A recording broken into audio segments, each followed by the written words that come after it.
नमस्कार फ्रेंड्स। आज हम बात करेंगे राइट टू डिफेंस, आत्मरक्षा के अधिकार की। इंडियन पेनल कोड की धारा 96 से लेके 106 तक आत्मरक्षा के अधिकार को डिफाइन किया गया है। सिर्फ यही नहीं, सीआरपीसी के सेक्शन 315 में यह भी डिफाइन किया गया है कि अगर किसी के अगेंस्ट कोई ट्रायल, क्रिमिनल ट्रायल चल रहा है तो वह उसमें भी अपने आप को डिफेंड कर सकता है, विटनेस बॉक्स में आके अपनी गवाही खुद देकर। सेक्शन 315 क्रिमिनल प्रोसीजर कोड का एक स्पेशल राइट देता है एक पर्सन को, जो कि एक्यूज किसी भी क्रिमिनल ऑफेंस में उसको बनाया गया है, अपने आप को डिफेंड करने का, खुद विटनेस बॉक्स में आके अपनी गवाही देने का। एक्यूज अपनी गवाही खुद दे सकता है अपने ही केस में। अब क्वेश्चन यह राइज होता है कि क्या विटनेस बॉक्स में आके अपनी गवाही खुद देना क्या जरूरी है या स्वैच्छिक है, ऑप्शनल है? तो इसका आंसर यह है कि यह ऑप्शनल है, जरूरी नहीं है। Proviso A of section 315 CrPC की कहती है कि एक्यूज को तब तक गवाही में विटनेस बॉक्स में ना बुलाया जाए जब तक कि वो इन राइटिंग एप्लीकेशन नहीं देता है। तो एप्लीकेशन देनी पड़ेगी अपने आप को अगर आप गवाही करवाना चाहते हैं। फ्रेंड्स, कुछ ऐसे केसेस देखेंगे कि जिसमें सबसे ज़्यादा एक्यूज को सर्कमस्टांसेस का पता होता है, क्योंकि कई ऐसे केसेस देखे गए हैं कि जहां किसी भी चीज़ का, किसी भी क्रिमिनल ऑफेंस का कोई गवाही नहीं होता है। तो उस केस में कहा जाता है कि accused is a best witness, वो अपना विटनेस खुद हो सकता है और अपनी गवाही खुद दे सकता है अपने केस में, अपने आप को डिफेंड करने के लिए।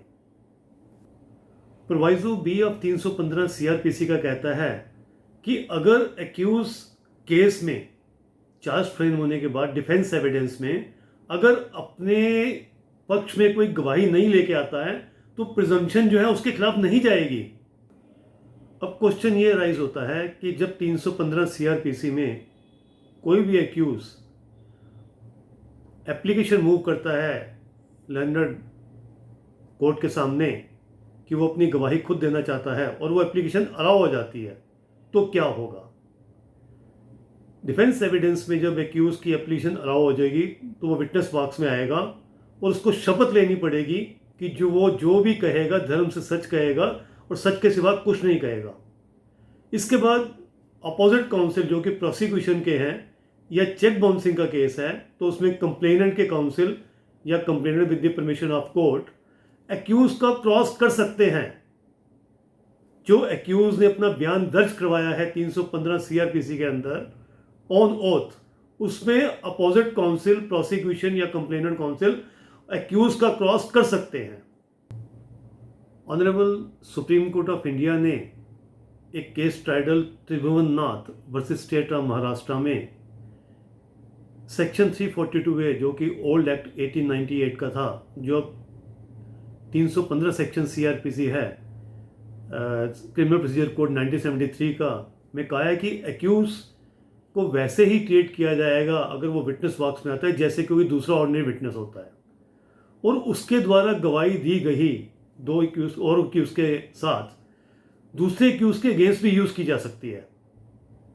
फ्रेंड्स, अब ये क्वेश्चन आता है कि अगर एक्यूज सेक्शन 315 सीआरपीसी में गवाही के लिए डिफेंस में नहीं आता है विटनेस बॉक्स में, तो क्या उसके द्वारा दी गई स्टेटमेंट अंडर सेक्शन 313 सीआरपीसी जो कि बिना ओथ के है, तो क्या वो उस लेवल पे स्टैंड करेगी जिसपे कि 315 की गवाही होती है जो ओथ पे ली हुई है?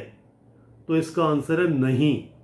क्यों? क्योंकि 313 सीआरपीसी में जो स्टेटमेंट ऑफ एक्यूज होती है वो बिना ओथ होती है, बिना शपथ की होती है, और वो एविडेंस एक्ट के सेक्शन 3 के अंडर नहीं काउंट होगी।